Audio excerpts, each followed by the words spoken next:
ও আল্লাহর বান্দারা, কয়দিন আর দুনিয়ার বাহাদুরি করবারে মুমিন? মহামারী করোনায় কত প্রাণ চলে গেল রে বাবা। ও যুবকেরা, কয়দিন আর দুনিয়ায় বাহাদুরি করবা? আল্লাহর কাছে তওবা করে নাও, চোখের পানি ছেড়ে তওবা করো। আল্লাহর কোরআন মিথ্যা মনে করবা না, নবীর কথা মিথ্যা মনে করবা না, দুনিয়াটারে মিথ্যা বানায় দাও। দুনিয়াটা আসলে সত্য জিনিস না, এটা ফুলের কাগজের মতো। কাগজের ফুল যেমন ঘেরান নাই, দুনিয়ার মধ্যে আসলে কিছুই নাই। এখানে আসছে শুধু আমলের পরীক্ষাটা দিয়া, সেজদা দিয়া মাওলারে ডাকবা। আখিরাতের জীবনটারে তৈরি করো, এখনো সময় আছে। কয়দিন জানি আর দুনিয়াতে হায়াত আছে জানা নাই, কোন দিন যেন মরণের খাট ঘরের দরজায় এসে হাজির হয়ে যায়। ও আল্লাহর বান্দারা, এত বেশি বেশি বেশি বেশি ভালো ভালো আমল করিয়াও আবু বকর জীবনভর কান্না করলেন, ওমর কান্না করলেন, ওসমান কান্না করলেন, সমস্ত সাহাবায়ে কেরাম কান্না করলেন, সমস্ত আম্বিয়ায়ে কেরাম কান্না করলেন, সমস্ত আউলিয়ায়ে কেরামগণ কান্না করলেন। আল্লাহ কোরআনে কয় বেশি করে কান্না করো, কম কম হাসো। ফালিয়াজহাকু কালিলা ওয়ালিয়াবকু কাসীরা। আমার নবী কয় কান্না করো, যদি চোখের পানি ছেড়ে কাঁদো, এক ফোঁটা পানি ফেলে দাও, জাহান্নামের আগুন হারাম হয়ে যাবে, আল্লাহ জান্নাত ওয়াজিব করে দিবেন। ও আল্লাহর বান্দারা, শুরুতেই বলেছিলাম রে বাবা, ধানের সাথে চিটা যেমন একদমে বিক্রি হয়ে যায়, যদি গুনাহ নিয়ে বসিয়া থাকো, আল্লাহর কাছে তওবা করার মতো যদি করতে পারো, নিজের চোখে পানি নাই, নিজের দোয়া কবুল হবে না, তবে যারা দোয়া কবুল হওয়ার দরজায় যাবে, এদের বরকতে আল্লাহ আমাদেরও মাফ করবেন, ওয়াদা আছে। অতএব এখনো সময় আছে, তওবা করে নাও। ও যুবক, কয়দিন আর বাহাদুরি করবা? কয়দিন জানা নাই তোমার আমার মরণ কোন দিন হবে রে বাবা। এমন একটা দিন নাই বাসের নিচে পড়ে যুবকের লাশের খবর নাই। ও আল্লাহর বান্দারা, অনেকে মনে মনে ভয় পায়, হুজুরদের কথা শুইনা যদি আমল করি তাহলে স্বাধীনতা থাকবে না, হুজুরদের মতো হওয়া লাগবে, তাও পারবো না। এই যশোরের মুসলমান, ভালো করে মনে রাখবারে বাবা, আল্লাহর হুকুম মতো নবীন তরিকা মাইনা চলতে গেলে স্কুল ছাড়ার দরকার নাই, কলেজ ছাড়া লাগবে না, চাকরিজীবীর চাকরি ছাড়তে হবে না, ব্যবসায়ীর ব্যবসা ছাড়তে হবে না। ওখানে থাইকেই তুমি নবীর সুন্নাত অনুযায়ী জীবন চালাও, পাঁচ বেলার নামাজ পড়ো, মা বাবার দোয়া নিয়ে চলো, ওলামায়ে কেরামের পরামর্শ নিয়ে চলো, আল্লাহর মোহাব্বতে জবানকে হেফাজত করো, অন্যের হক নষ্ট করবা না। তোমার মতো কত ব্যবসায়ী, কত চাকরিজীবী, কত লেখাপড়া করনেওয়ালারা 5 ওয়াক্ত নামাজি হালাল খানার উপরে চলে আসে না নাই? তুমি কেন পারবা না রে বাবা? এখনো সময় আছে, তওবা করে নাও। আল্লাহর ভয় অন্তরে নাই। এর যুবক, ও বৃদ্ধ বাবাজি, ও পর্দার আড়ালের আম্মা জানেরা, ভালো করে শুনে নেন, আল্লাহ তাআলা আম্মা জানদের এত সম্মান দান করেছেন। এরে আম্মা জান, আপনারা সমস্ত নবীদের মায়ের মতো মা, সাহাবায়ে কেরামের মায়ের মতো মা, আলেমের মায়ের মতো মা। আপনাদের কারণেই এই দুনিয়াটা আলোকিত হয়েছে, আপনাদের আদর্শের কারণে সন্তান আদর্শওয়ালা হয়েছে। সন্তানের আদর্শ পাইয়া সমাজের অন্ধকারগুলো দূর হয়ে গেছে।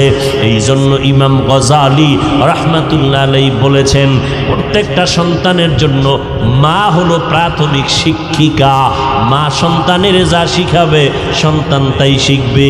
এই জন্য ও দুনিয়ার আল্লাহর বান্দারা, এমন একটা মা ঘরে নেও যেই মায়ের আদর্শ দিয়া ঘর আলোকিত হয়ে যাবে। আদর্শের গাইডের নাম কোরআন। আদর্শের গাইডের নাম কি? কোরআন পড়নেওয়ালা মা ঘরে নাও, সন্তান এসপি হবে, ডিসি হবে, চেয়ারম্যান হবে, এমপি হবে, হলেও অন্তত ইসলামের ক্ষতি তো হবেই না, তাদের দ্বারা উপকার।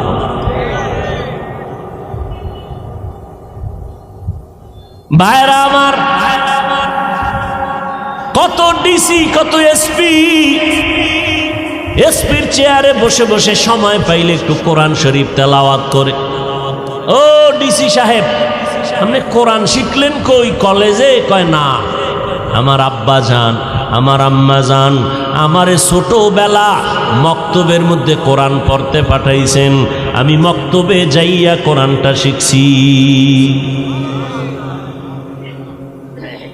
মক্তব নাই, বরং মক্তবের আগে সন্তানকে ডাকা হয় কেজিতে পাঠাবার জন্য। মাও পাগলের মতো, পাগলনির মতো হয়ে যায়, সন্তানকে ওখানে দিতে হবে, পাঠাতে হবে, কোরআন শরীফ পড়ার টাইম যেন না পায়। বড় আফসোস। আর রসুল চ্যালেঞ্জ দিয়ে গেছেন, 2 জিনিস ধরে রাখো, কোনোদিন তোমার ঈমান নষ্ট হবে না, সম্মান যাবে না, কোরআন আর রসুলের আদর্শ সুন্নাত। আজকে আমরা এই 2 জিনিস যত ধরে রাখছি তত শান্তিতে আছি। যার কাছে এই 2 জিনিস যত কম, তার শান্তি তত কম। কির বিশ্বামের মুরিদ, কির তাবলিগলা, কির হাজি সাহেব, এগো ইমানের কোয়ালিটি কেমন মাইয়া বলা বিয়ার সময় টের পাওয়া যায়। কথা ঠিক নি? তলে তলে তলে তলে যৌতুক খায়, তলে তলে তলে তলে অনেক গুনাহের কাজ করে বিয়ার সময়। যৌতুক ছাড়া তো বিয়া শাদী হয়ই না, তাহলে বিয়া সাকসেস হয় না।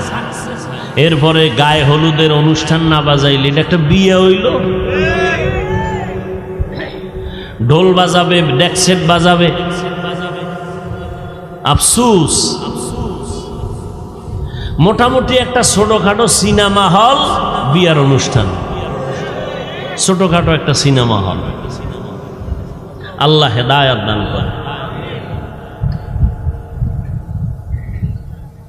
হায় হায়, এত অপরাধ করিয়া যদি বিয়া শাদী হয়, এই ঘরে বড় বড় আল্লাহওয়ালা আসবে, আনোয়ার শাহ আসবে? কোনো দিন আসবে? আল্লাহ সবাইকে হেদায়াত দান করে। এরে আম্মা জান, আপনাদের এত মর্যাদা আল্লাহ পাক দিয়েছেন নবীর মাধ্যমে। কিয়ামত পর্যন্ত যদি দুনিয়ার সারা দুনিয়াওয়ালারা যদি আলাদাভাবে নারীর সম্মান বাড়াতে চায়, আল্লাহর কসম করে বলছি, নারীর সম্মান বাড়বে না, হবে নারীরা অপমান। কারণ সম্মানের চূড়ান্ত পর্যায়ে যা বাড়ানো দরকার কে বাড়ায় দিছেন? আল্লাহ বাড়ায় দিছেন। অতএব আর বাড়ানোর কোনো ছিদ্র নাই যে তোমার জন্য আল্লাহ এটা অসম্পূর্ণ রাখছেন, 1500 বছর পরে তুমি নারীর সম্মান আলাদা করে বাড়াবা, এই সুযোগ আল্লাহ রাখেন নাই।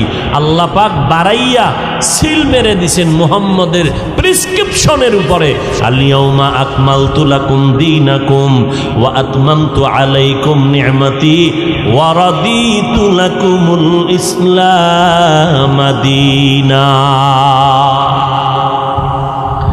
আল্লাহ সিল লাগায় দিলেন। অতএব ওই মা বোনদেরকে বলবো, ও পর্দার আড়ালের আম্মা জান, আপনাদের মতো কত নারী এখনো আছে 5 বেলার নামাজ পড়ে, তাহাজ্জুদ পড়ে, স্বামীর খেদমত করে, স্বামীর মাল হেফাজত করে। আপনি কেন পারবেন না রে আম্মা জান? ও বোনেরা, আপনার মতো কত যুবতী বোন স্কুল কলেজে পড়িয়াও 5 বেলার নামাজ পড়ে, মোবাইলে অযথা সময় কাটায় না, আছে না নাই? ও বোনেরা, আপনারা কেন পারবেন না? এ যুবক, তোমার মতো যুবক বান্দা তাকায় দেখো, স্কুল কলেজে পড়িয়া 5 বেলার নামাজ পড়ে, মা বাবার থেকে দোয়া নিয়ে চলে, আছে না নাই? তুমি কেন পারবা না রে বাবা? তাকাইয়া দেখো, রাস্তায় গাড়ি চালায় তোমার মতো কত ড্রাইভার 5 বেলার নামাজ ছাড়ে না, মনেরে বুঝাও তুমি কেন পারবা না? ও যুবক, আল্লাহর গোলাম, পায়ে ধরে ধরে ধরে ধরে বুঝাইলাম, ও যুবক, একবারও বলি নাই 5 কল্লি মাথায় দাও, না হয় গুনাহ হবে, একবারও বলি নাই কওমি মাদ্রাসায় পড়বা, না হয় গুনাহ হবে, একবারও বলি নাই ও আল্লাহর বান্দারা চরমনাই না গেলে গুনাহ হবে, একবারও বলি নাই তাবলিগে না গেলে গুনাহ হবে, একবারও বলি নাই, বলবো না। বলতে চাই, আল্লাহর গোলাম হও, নবীর সুন্নতের আমলকে আঁকড়াইয়া ধরো, মা বাবার জন্য দোয়া নাও, মা বাবার জন্য দোয়া করো, ওলামায়ে কেরাম কেরামের পরামর্শ নিয়ে চলো আর মোহাব্বত নিয়ে সুন্নতের আমল করো। এখনো যারা পারো না রে বাবা, মনের জাল মিটাইয়া গুনাহ তো কম করলা না, মনে চাইছে পার্কে যাবা দৌড়াইয়া গেছো, মায় বাধা দিছে শুনো নাই, বাবায় বাধা দিছে শুনো নাই, ও শিক্ষক বাধা দিছে শুনো নাই, এখন থেকে তওবা করে নাও। আমার আল্লাহ তওবার দরজা খুলে রাখছেন। ও গোলামেরা, জীবনভর যদি গুনাহ করিয়াও থাকো, আমার নাম রহমান, আমার নাম গফফার। তওবার মতো যদি চোখের পানি ছেড়ে তওবা করো, একটা সেকেন্ডের ভিতরে জীবনের সব গুনাহগুলো মাফ করে। তবে এটা সত্য কথা, ১৫০০ বছর পর্যন্ত নবীজি বয়ান করলো, আবু জাহাল কালেমা পড়ছে? পড়ে নাই। কিয়ামত পর্যন্ত এই জমিনে আবু জাহালের মতো শক্ত অন্তরওয়ালা কিছু মানুষ থাকবে, হাজারো বয়ানে তাদের দিলটা নরম হবে না, তওবার জন্য চিন্তা করবে না, বরং প্যান্ডেলের বাইরে গিয়া ওলামাদের বিরোধিতা করে কপাল পুড়বে।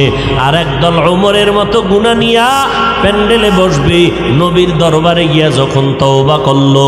এই রকম কিছু মানুষ হঠাৎ করে মরণের কথা যখন স্মরণ হবে, কবরের আযাবের কথা স্মরণ হবে, তখনই চোখের পানি ছেড়ে কান্না করে আল্লাহকে ডাকবে, আল্লাহ জীবনভর গুনাহ তো কম করলাম না, ও আল্লাহ তোমার দেওয়া নিয়ামত ভোগ করেছি, তোমার দেওয়া পানি, তোমার দেওয়া বাতাস, তোমার দেওয়া সূর্যের আলো চাঁদের আলো ভোগ করিয়া কত গুনাহ করলাম, গুনার কারণে আমার হাত না পাক, চোখ না পাক, জিহ্বা না পাক, ও আল্লাহ আজকে থেকে তওবার নিয়ত করে ফেললাম, আর জীবনে নামাজ ছাড়বো না, বেপরদায় চলবো না, মা বাবারে কষ্ট দিব না, ওলামায়ে কেরামের বিরোধিতা করব না, নবীর তরিকা মেনে চলবো, দাড়ি কাটবো না, মা বাবার বরদোয়া নিব না। আল্লাহর কাছে তওবা যখন করবে, আল্লাহ পাক রহমতের দরজা দিয়া বান্দাকে কবুল করার ঘোষণা দিয়েছেন। ও আল্লাহর বান্দারা, ওমরের মতো দিলটা যাদের নরম হয়ে যাবে তওবার জন্য, মনে মনে আল্লাহকে বলো, জোরে বলার দরকার নাই, আল্লাহকে বলতে থাকো, আল্লাহ তোমার জমিনে থাইকা শয়তানের ধোকায় পড়ে গুনাহ করেছি, ও আল্লাহ আর জীবনে গুনাহ করব না, মা বাবার দোয়া নিয়ে চলবো, ওলামায়ে কেরামের পরামর্শ নিয়ে চলবো, আর কোনোদিন নবীর সুন্নতের বাহিরে চলবো না, আর দাড়ি কাটবো না, দেশ ও জাতির বিরুদ্ধে ষড়যন্ত্র করব না।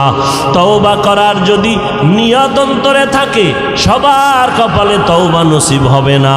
আল্লাহ যাকে কবুল করবেন তারা তওবার দরজা আসতে পারবে।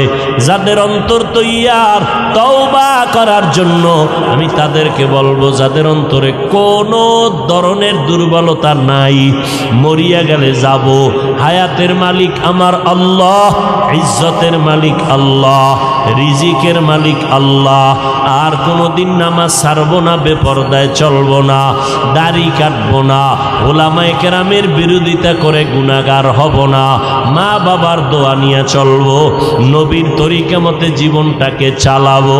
তওবা করার যত যদি কারো নিয়ত হয়, খাঁটি তওবার নিয়তে দুটো হাত আমার আল্লাহকে দেখাইয়া দেই, আয় আল্লাহ আমাদের হাতগুলো কবুল করে নেন, তওবা কবুল করে নেন, তওবার উপরে মজবুত হইয়া চলার মতো তৌফিক দান করেন, আমিন।